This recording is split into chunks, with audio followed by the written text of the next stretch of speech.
Olá, pessoal! Hoje, nós, alunos do curso de Estética e Cosmética, em parceria com o curso de Comunicação da Faculdade Novo Milênio, estamos aqui com a nossa professora orientadora do Projeto Integrador de Meio Ambiente, elaborando uma entrevista com a Ana, que ela é a criadora do Hub de integração aí de empresas, voltada para essa área da reciclagem, da questão ambiental. E vamos fazer uma entrevista sobre um tema que nós achamos de grande relevância, para vocês. E a gente espera que esse tema, possa agregar, que essa entrevista possa ser de relevância para vocês. Olá, eu sou a Ana Nascimento, sou gestora técnica ambiental, atuo na área há 8 anos, com foco em associação há 5, e hoje é um prazer receber as meninas do Novo Milênio, aqui na Revive, que é a associação que eu estou mais presente, fisicamente falando, e nós vamos bater um papo para discutir assuntos sobre sustentabilidade, sobre gestão de resíduo, até para trazer no olhar da estética uma visão crítica na hora da profissão de vocês, ter esse olhar para o ambiental e social. Quais são as perguntas, meninas? Então, Ana, a nossa primeira pergunta é: há quanto tempo você trabalha para a Revive? Na Revive eu estou há cerca de 6 meses. Eu iniciei esse contato com a Revive através de uma aproximação com a associação da Marve, que me conectou a outras associações, e a partir desse período eu fui me conectando com aquelas que têm uma visão bem próxima do que a gente propõe dentro de uma gestão de uma cooperativa, e elas aceitaram o desafio de fazer parte do Hub, que eu criei um Hub na área de sustentabilidade, que tem um enfoque de inovação e tecnologia, que é o Hub Coriolis, e nós estamos desenvolvendo com eles esse programa para que eles tenham esse olhar empreendedor. Então, basicamente, há 5 meses a gente vem instruindo não só aqui na Revive, mas em outras como a Marve, a Recicla, a de Cariacica também, que é a Camarp, tem outra em Ibiraçu, mas na Revive é 5 meses. Muito interessante. Olá, eu sou Letícia Góes. A pergunta é: como é trabalhar fazendo esse papel tão importante?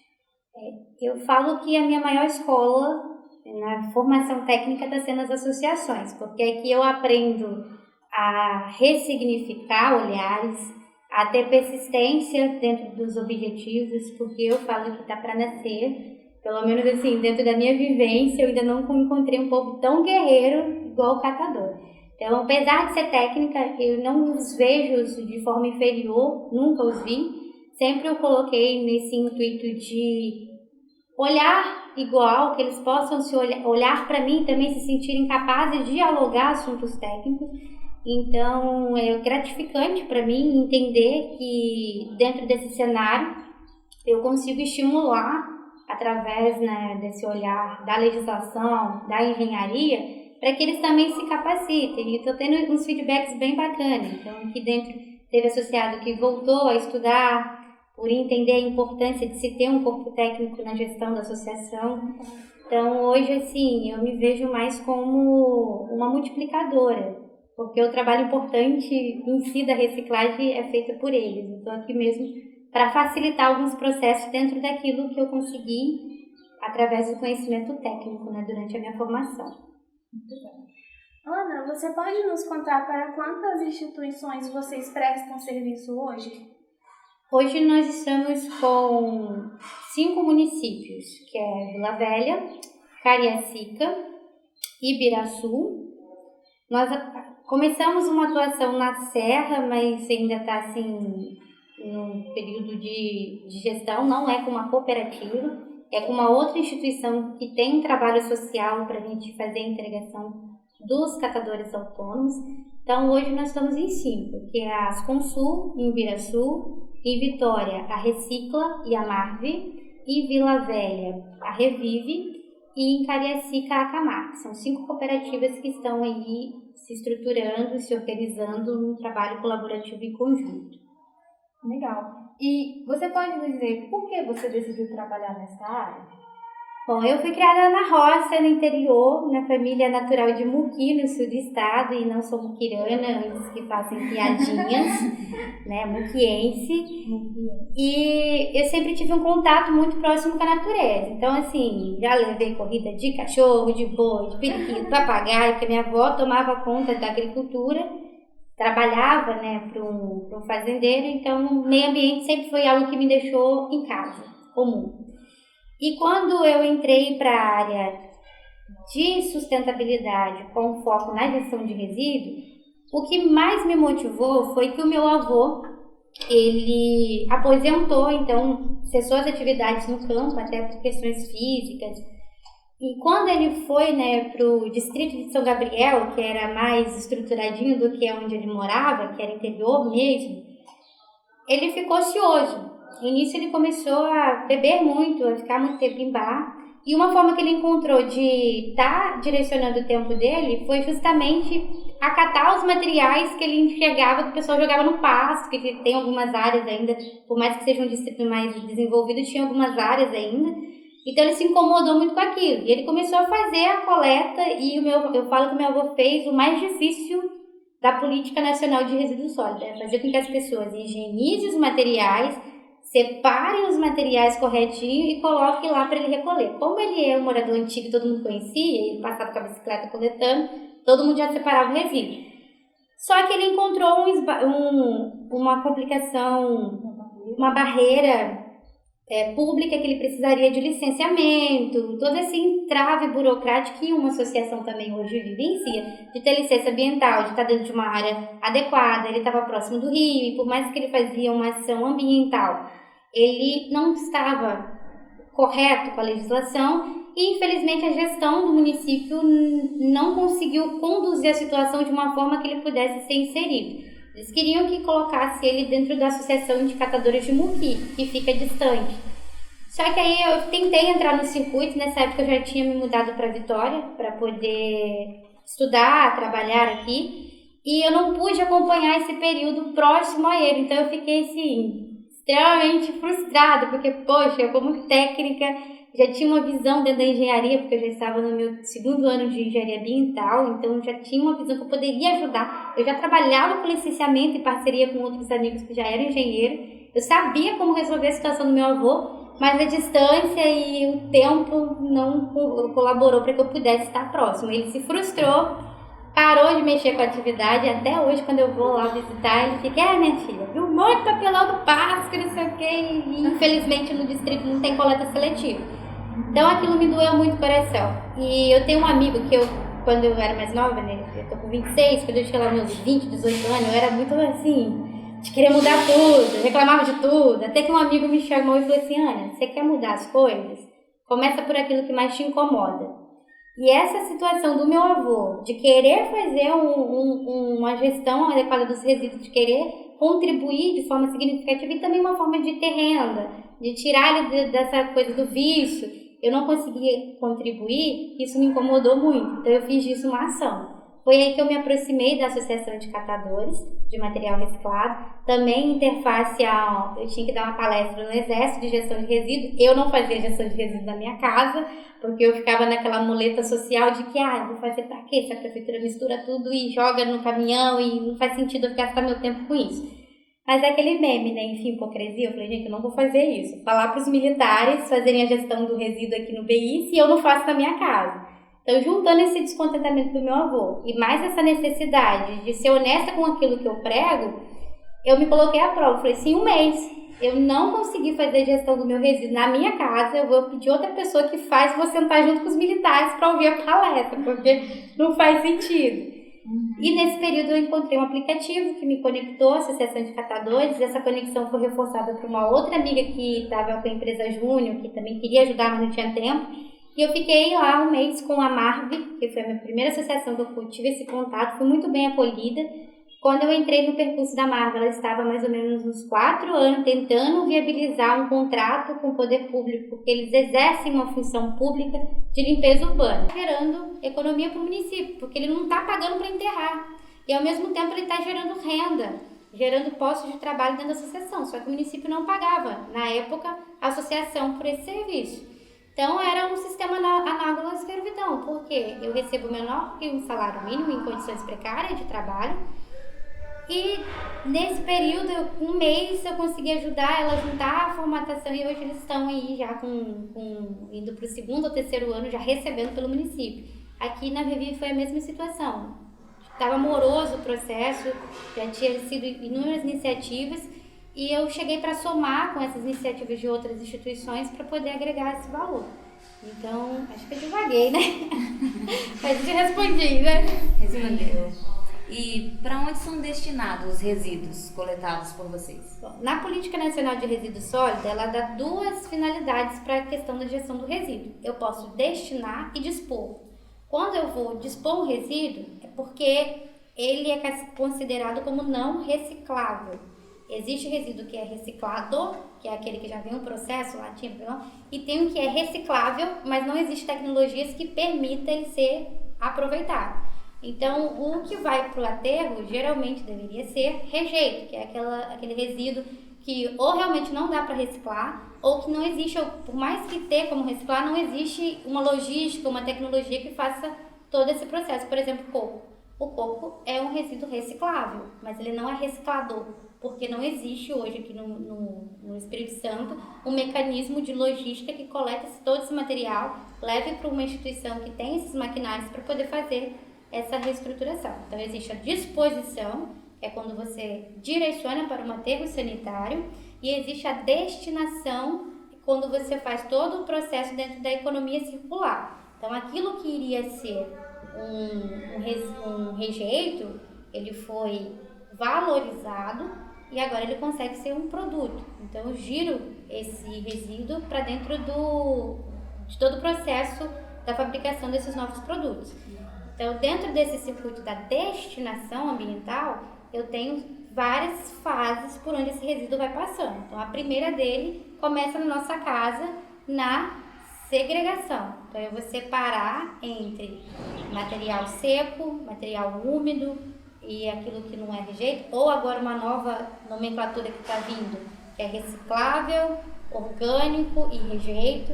Então, eu separo na minha casa, né, faço essa triagem. Eu falo que a associação ela não tem que triar, a associação ela tem que segregar. A gente que tem que fazer a triagem em casa e definir aquilo que dá para ser reciclado e aquilo que não dá para ser reciclado.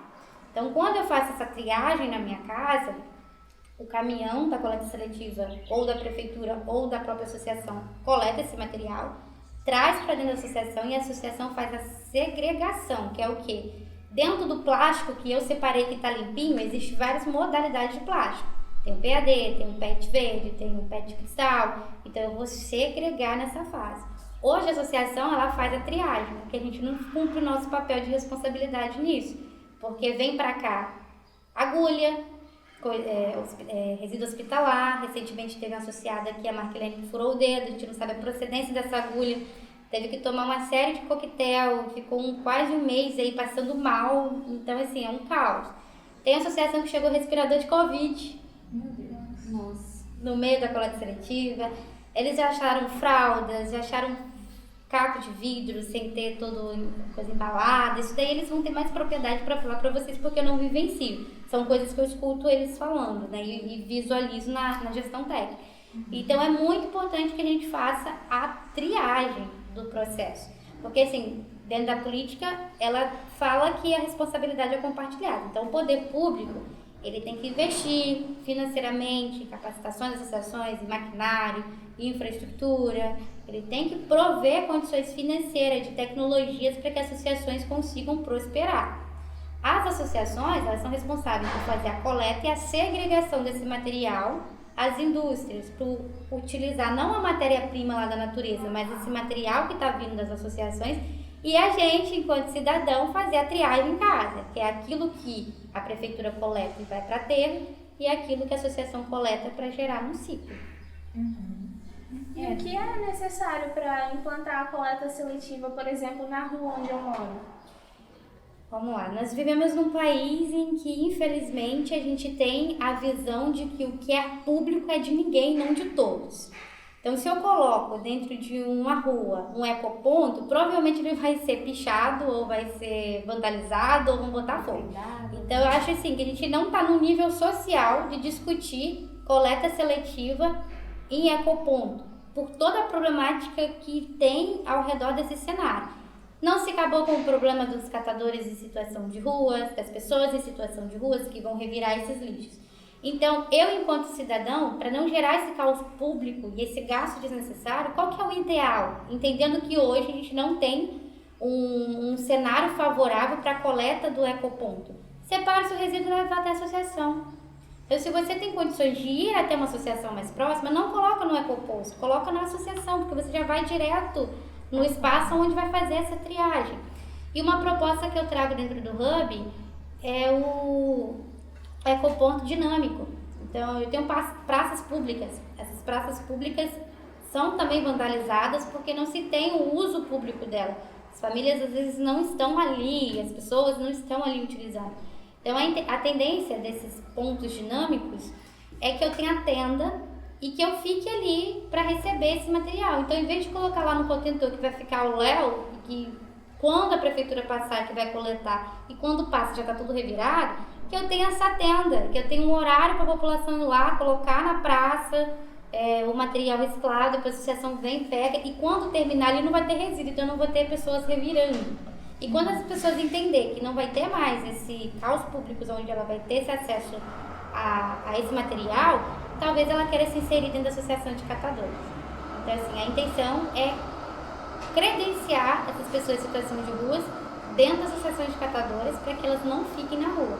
E aquelas que têm um amor pelo carrinho, que querem continuar na rua e não querem vir para dentro do galpão, porque a gente precisa respeitar a individualidade das pessoas. A gente às vezes trata as pessoas em vulnerabilidade social como se ela não tivesse perspectiva, como se ela não tivesse ambições e sonhos. A gente quer girar uma chavinha na cabeça dessa e fala, faça isso daqui porque na minha visão de mundo isso é melhor para você. Mas talvez o cara quer ter a liberdade de coletar na hora que ele quiser, ele não quer ficar dentro de uma associação. Então, por que não profissionalizar essa liberdade ao invés de colocar dentro de um galpão onde ele não vai se sentir bem e não vai prosperar ali enquanto pessoa? Então, a intenção é essa. É dentro da escolha, obviamente sendo uma escolha ética, uma escolha dentro da legislação, que eu consiga dar condições para que ele consiga trabalhar. Muito interessante. Qual foi a coisa assim, que mais te impressionou nesses anos de trabalho assim, com a gestão desses resíduos? Dentro da reciclagem, eu pude acompanhar o processo, pelo menos aqui dentro, né, da associação, que é a parte de coleta, segregação e a valorização da atividade, o desenvolvimento deles. Quando eu cheguei aqui na Revive, as pautas das reuniões, às vezes, eram picuinha entre eles. Tipo, fulano falou isso, fulano falou aquilo, não sei o quê. Hoje, as pautas das reuniões já são, que tipo de maquinário que a gente vai buscar? Eu conversei com o Tailã, por que você não faz um curso de contabilidade, vira contador da associação? Então, ver essa mudança de mentalidade e eles fazendo com que eles, nem o Emicida fala, né, nós por nós, então ver que eles são por eles e eu pude ajudar nesse processo, a facilitar esse processo é muito gratificante, porque durante a minha vida toda, se não tivesse pessoas que facilitasse os meus processos, eu não estaria onde eu estou. Então, se não fossem os meus professores, se não fosse a minha família, amigos que me acolheram, que me potencializaram nas partes onde eu estava vulnerável, não há meritocracia no mundo e vontade de querer fazer que ajude. Então, assim, ver que eu pude retribuir o que foi feito por mim com um público que nunca, pelo menos assim, pela visão que eles me retornaram de feedback, tiveram um olhar de que eles são capazes de fazer, eu não venho ensinar, eu venho discutir coisas técnicas com ele. Então, eu venho aprender também, eu não estou nesse posicionamento de hierarquia, de que eu sou melhor porque eu tenho uma faculdade, ou porque eu tive acesso a uma faculdade, eu tenho um técnico, isso ou aquilo. Não, trabalho de igual para igual. E ver a transformação deles enquanto indivíduo. Ao mesmo tempo, eu vejo a transformação do resíduo, que poderia ir para o lixão, e ver que eles também poderiam estar indo para o crime, poderia estar indo para uma outra área, e eles estão se ressignificando aqui dentro, é muito prazeroso. Finalizando, você tem alguma história para compartilhar com a gente?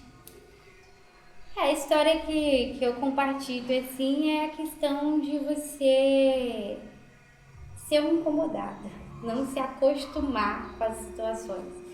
E há uma diferença entre você ter coragem, que a gente acha que ter coragem é você ir lá fazer e pronto e resolver a situação. Eu li um livro do Cortella que ele diz assim que ter coragem é estar pronto para fazer, é se preparar para fazer as coisas acontecerem. Então que a gente possa ser mais corajosos para cobrar, mas uma coragem que venha com estratégia, que venha com plano de mudança. Porque não adianta jogar na mão do poder público a resolução que a gente construiu um problema em conjunto. Então a gente gera problema, então a gente também tem que ser parte da solução. Muito bom. Então, né, com o que você falou aí, a gente viu, né, que nem tudo é um mar de rosas, né? Mas você falou um pouco da sua iniciativa com o Hub. Você poderia explicar um pouco melhor pra gente como funciona isso? Qual foi o intuito por trás, assim? Né? Um pouco dessa trajetória? A Coriolis, ela nasceu com o intuito de fazer conexões, porque eu já entendi que meu papel no mundo é conectar a gente inconformada. Já assumi minha missão.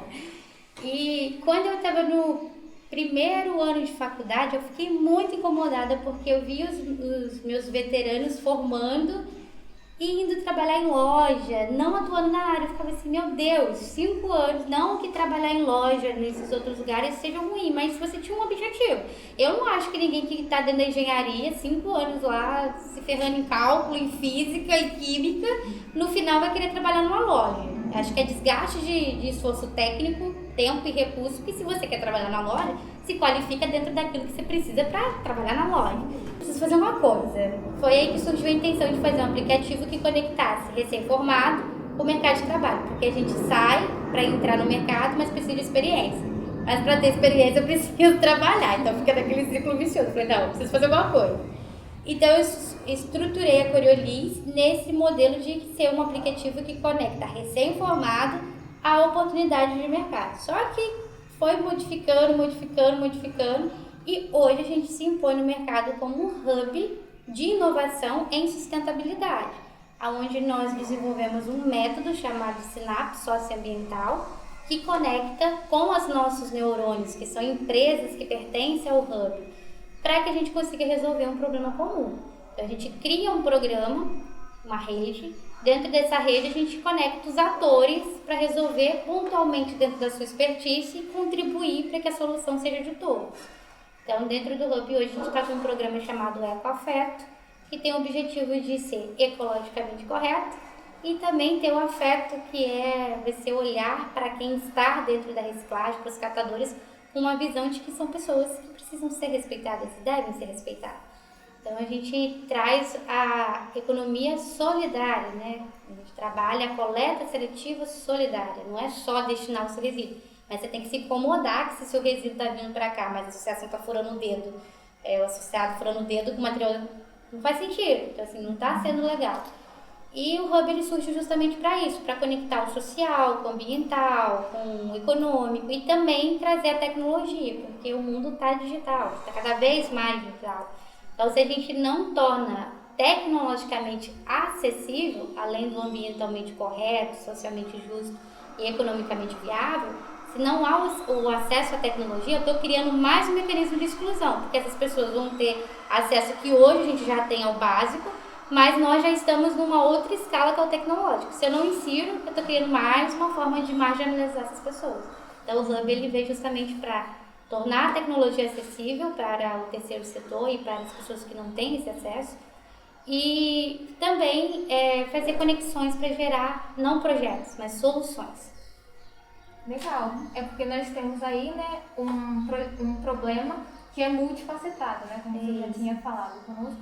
Então, foi necessário criar algo que fosse resolver esse problema em vários pontos diferentes, né? Exato. A política nacional ela define que a responsabilidade da gestão de resíduo é compartilhada. Só que eu sinto que não é conectada. Então, o Hub vem para conectar.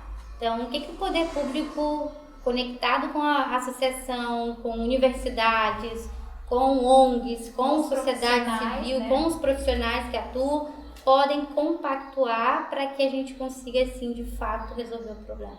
Então, a gestão ela não tem que ser só compartilhada, ela tem que ser conectada.